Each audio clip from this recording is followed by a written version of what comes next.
급등TV의 빵입니다. 오늘의 특별했던 한 종목을 알아보는 시간, 오늘의 한 종목 시간이 돌아왔습니다. 오늘은 알테오젠에 대해서 말씀드리도록 하겠습니다. 알테오젠이 분식 회계 루머로 인해서 급락 후 지금 시간에서 아주 강한 모습을 보여주겠습니다.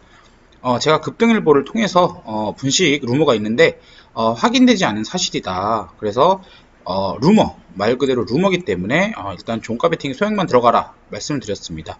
뭐 다양한 이유가 있겠지만 기본적으로 기업에 대해서 어느 정도 믿음이 있어야 되겠죠. 일단 분식 회계 루머로 인해서 이제 많이 떨어졌는데요. 일단 알테오젠을 보기 전에 차트를 한번 볼까요? 이게 알테오젠 차트고요. 5월 초부터 급등이 나오면서 대략 5월 초 대비 5월달 10만원에서 대략 한 3배 정도 오른 상태입니다. 굉장히 많이 오른 종목이죠. 그래서 급락도 아주 강하게 나온 것으로 보이고 있습니다. 사실 대부분의 이 분식 회계 같은 경우에는 재무제표만으로 분식의 낌새를 찾기는 생각보다 어렵습니다. 왜냐하면 작정하고 숨기면 방법이 없어요. 이거는 뭐 회계사라든지 이런 사람들이 외부적으로 봤을 때는 정말 찾기 힘들고요. 다만 이제 알테오젠의 재무제표를 봤을 땐 깨끗하다. 이 정도까지는 제가 말씀드릴 수 있을 것 같습니다. 일단 우리가 재무제표를 좀 보시기 불편하시겠지만 간단하게 보면 요거는 올해 3분기, 올해 1분기 보고서고요. 이거는 작년 분기 보고서입니다. 그래서 내용을 보시면 일단 이런 분식에 대해서 뭐 가장 많이 하는 게 뭐 재고자산을 과대 계상해 놓거나 아니면 또는 뭐 예를 들면 무형자산을 굉장히 높게 잡아 놓던지 개발비를 통해서 나온 무형자산이겠죠. 그리고 뭐 아니면 개발비를 굉장히 많이 잡든지 이런 식으로 많이 하는데요. 이게 보시면 13분기 1분기 13기 1분기 12기 1분기로 나와 있고요.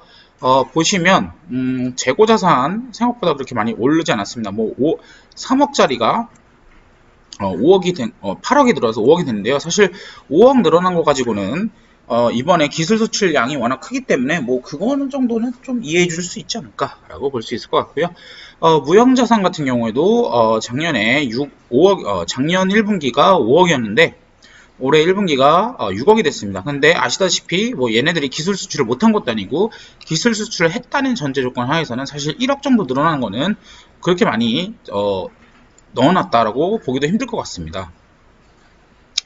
뭐 그거 외에도 이제 쭉쭉 내려 보시면 되는데요. 이런 거는 사실 어디서 보셔야 되느냐? 뭐 현금 흐름표도 보셔야 되겠고요.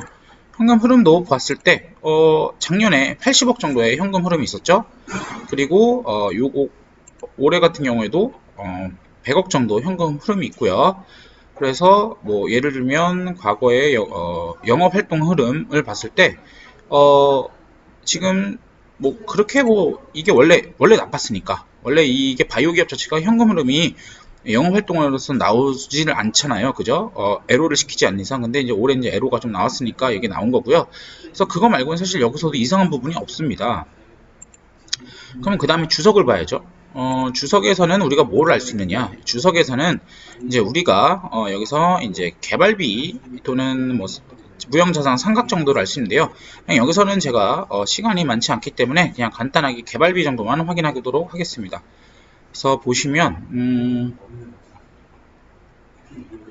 개발비를 뭐 방식은 여러 가지 있겠지만 그냥 간단하게 개발비 보시면 이게 이제 판관비에 대한 내용인데요. 판관비 부분에서 이제 경상 연구 개발비를 간단히 보시면 여기 올해 3분기, 1분기, 그러니까 올 3월 달에 11억이었고요. 작년에는 23억이었습니다. 그러니까 뭐 개발비도 뭐 삥땅 친 건 그런 건 사실 보이지가 않아요. 그죠? 그리고 또 마지막으로 직원들이 좀 많이 늘어났냐, 직원들 보수가 어떻게 바뀌었느냐 이 부분을 한번 찾아보겠는데요. 내용을 간단하게 보시죠. 요거까지도 보시면 될 것 같습니다. 일단 직원이 작년 3월달 기준 58명 있었는데요. 최근에 72명이 늘어났습니다. 그러니까 대략 한 14명 정도 늘어난 거죠. 그죠? 14명 정도 늘어났고요. 그때 당시 7억 정도의 분기당 7억 정도의 그 연간 급여 총액이 나왔고요. 올해 분기당 13억 정도, 14명이 늘어났는데 13억, 그러니까 2배 정도 늘어났네요. 그리고 1인당 평균 급여액이 뭐 1,300만원, 분기당 1,300만원에서 이번엔 1800만 늘어났습니다. 사실 요게 좀 상당히 좀 더 늘어났다라고 볼 수 있긴 하겠지만, 사실 이 기업 자체가, 아시다시피 그 바이오 기업이기 때문에, 좋은 인력을 데리고 오는데 돈을 더 쓸 수 있다는 그런 가정이 깔려 있죠. 그래서 사실 이것만으로도 뭐큰 분식이나 횡령을 했다고 볼 수 있는 부분을 찾을 수 없습니다. 그래서 간단하게, 사업 보고서를 통해서 알테오젠이 깨끗한 회사였는가에 대해서 한번 알아봤습니다. 뭐 보시다시피 재무제표상에서는 그렇게 큰 문제는 없었고요. 다만 이제 아시다시피 분식이나 횡령 같은 경우에는 이 재무제표 안에서 우리가 알 수 있는 부분이 제한적이기 때문에 뭐 실제 나와봐야지 알겠죠. 하지만 실제 회사에서 오후 4시에 분식 회계는 사실 무근이다라는 내용을 내줬습니다. 그래서 아시다시피 시간에 약 9% 정도 오르고 있습니다. 뭐 상한가가 못 간 거는 아직까지도 많은 사람들이 두려움을 갖고 있기 때문이죠. 왜냐? 최근에 차바이오텍이라든지 이런 종목들이 이게 급등하고 다음날 이렇게 급락이 나와버렸잖아요. 그러면서 뭔가 좀 두려움을 갖고 있는 겁니다. 근데 뭐 제가 봤을 때는 큰 문제는 없고요. 다만 이 알테오젠의 가장 큰 문제는 5월 초에 대비 대략 3배 정도 올랐다. 이게 이제 가장 큰 문제점이겠죠. 그래서 어느 정도 차익 실현 욕구가 있는 상태에서 이런 악재가 나오면서 급락을 한 것 같습니다.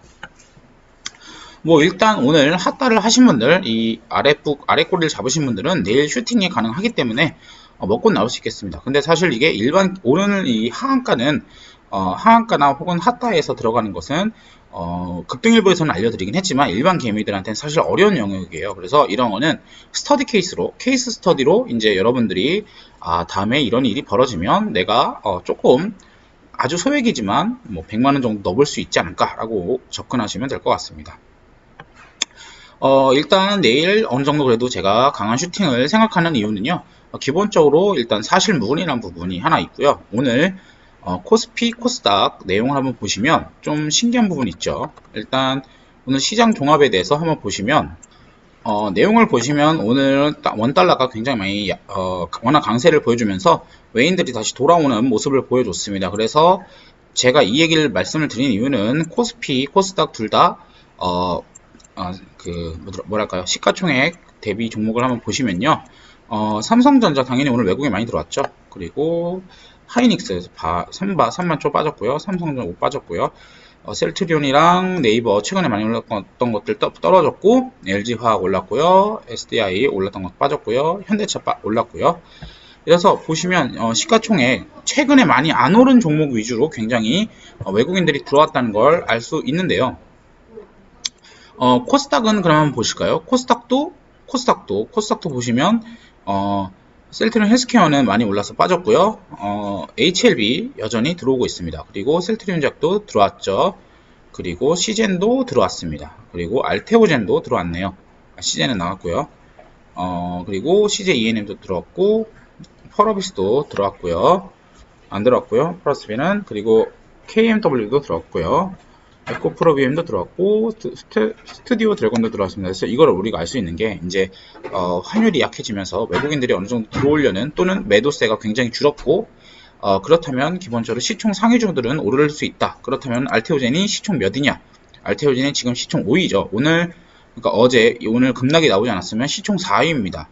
왜냐면 급락이 나오기 전에 시총이 3조 6천억이었기 때문에, 지금 시젠이 2조 8천억인데 알테오젠이 오늘 급락으로 인해서 시총이 떨어진 거거든요. 근데 내일 반등이 나와주면 다시 시총 4위가 되겠죠. 그러면서 이런 패시브 자금들이 들어올 확률이 좀 있습니다. 그래서 그런 부분들을 여러분들이 유념을 하시고요. 그렇게 되면 내일 일단 악재는 어느 정도 해소가 된 상태고, 그리고 또 어느 정도 기본적으로 이 핫다에서 들어온 단타, 또는 내일 시초가에서 들어올 단타 세력들이 올라오겠죠.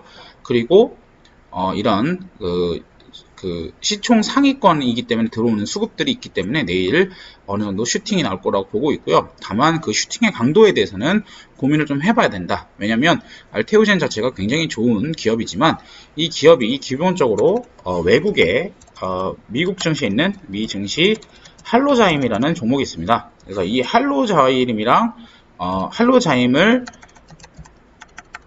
할로자임이 이제 피어 종목이고요.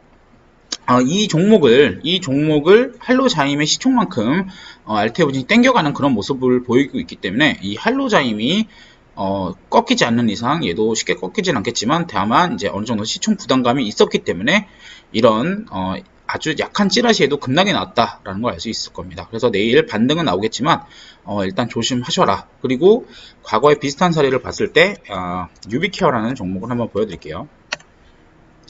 유비케어 혹시 기억하실지 모르겠지만 5월 7일 날 급락이 나왔습니다. 일단 좀 당겨보시죠. 5월 7일 날이 어떤 구간이었냐면 바닥에서 대략 한 3배 정도 오른 구간이었습니다. 오른 구간이었는데요. 이렇게 제가 보여드릴게요. 이렇게 하다가 슈팅 나오다가 5월 6일 날 5월 7일 날 이날이죠. 이날 이제 뭐 비대면 원격 의료 안 한다 이러면서 이제 거의 하한가 마이너스 30% 고점에서 아래까지 하면 마이너스 30%짜리 하나 맞고 다음날 상한가를 가고 또 슈팅이 나왔죠. 그래서 이런 구간이 나올 수도 있습니다. 사실 하지만 이제 요거랑 얘가 터진 구간과 알테오진이 터진 구간이 조금 다르기 때문에 사실 유비케어 같은 상승에 대해서는 사실 의문이 있습니다. 물론 알테오젠이 이번에 기술 수출할 것들이 정말 대단한 기술일 확률이 높겠지만 정말 어느 정도 이제 그 고점에 대해서 이제 단타 물량들이 어느 정도 올라가면 나올 수 있다. 그렇기 때문에 오늘 종가에 종배를 때리신 분들은 내일 어느 정도 이철을 하실 필요가 있고요. 뭐 기존 주주분들은 뭐 내가 이 기업 가치에 대해서 잘 알고 있다고 하시면 홀딩 하시면 될 것 같습니다. 그래서 오늘은 간단하게 알테오젠에 대해서 말씀드렸고요. 정리를 하자면 재무제표로는 깨끗했고 그렇기 때문에 이 분식 루머에 대해서 내일 반등이 나올 거다라고 정도 마무리하도록 하겠습니다. 네, 여기까지 급등TV 빵영이었고요. 구독과 좋아요 그리고 알람 설정까지 꼭 부탁드리겠습니다. 감사합니다.